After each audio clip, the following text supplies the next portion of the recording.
Mesdames et messieurs, bonjour et merci car vous êtes de plus en plus nombreux à nous suivre. Abonnez-vous et cliquez sur la cloche de notification pour ne rater aucune vidéo. Proche de la capitale, au 6e jour de la guerre en Ukraine.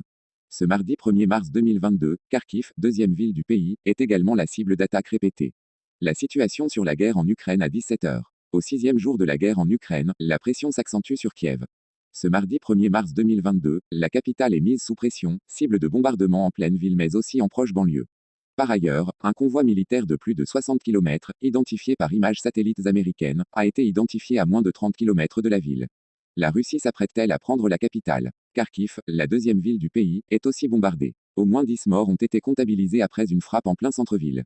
Plusieurs bombardements ont également frappé Tchernihiv, dans le nord du pays, touchant un immeuble résidentiel et une école maternelle.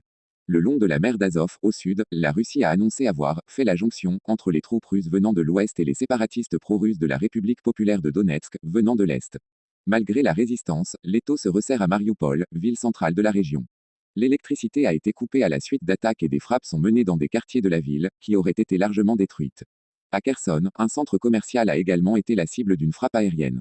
Comme bilan de la guerre en Ukraine, des milliers de soldats ukrainiens et russes ont été tués dans cette guerre. L'Ukraine ne communique pas encore sur ses pertes militaires, mais assure avoir tué plus de 5700 soldats russes.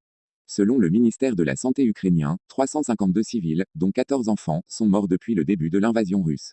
Au moins 11 personnes ont été tuées à Kharkiv. L'ONU dresse le bilan provisoire des pertes civiles dans la guerre en Ukraine, 102 morts dont 7 enfants et 304 blessés, mais les chiffres réels sont considérablement plus élevés, selon l'ONU. Plus de 660 000 Ukrainiens se sont réfugiés dans les pays frontaliers selon l'ONU. De nombreux réfugiés mettent de la cape sur la Pologne où s'organise l'aide humanitaire des Nations Unies. Devant le Parlement européen, Volodymyr Zelensky a appelé, en visioconférence, les États membres de l'UE à prouver qu'ils sont avec l'Ukraine. Volodymyr Zelensky a qualifié le bombardement sur le centre de Kharkiv de crime de guerre.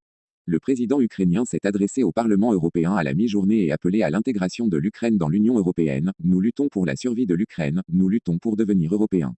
Les forces armées de la Fédération de Russie continueront l'opération militaire spéciale jusqu'à ce que les objectifs fixés soient atteints, a déclaré le ministre de la Défense russe, Sergueï Shoïgu, ce mardi.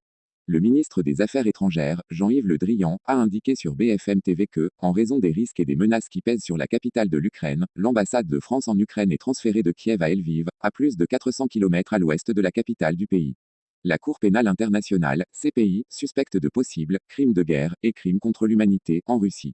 Une enquête doit être très rapidement ouverte. Des pourparlers entre l'Ukraine et la Russie ont eu lieu ce lundi, sans pour l'heure aboutir. Une nouvelle rencontre doit avoir lieu prochainement. Un immeuble bombardé près de Kiev. Comme l'a montré une vidéo du journaliste et rédacteur en chef de Censor.net, média ukrainien, et reprise par de nombreux internautes sur Twitter, dont le député ukrainien. À Kherson, au sud-ouest de l'Ukraine, un centre commercial a été la cible d'une attaque aérienne.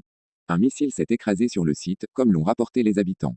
Au cours de leur intervention, les pompiers ont essuyé les tirs de militaires russes et ont pris la fuite, trouvant refuge à l'hôpital. C'est tout pour cette vidéo, n'oubliez surtout pas de partager et de nous donner vos impressions en commentaire. Point.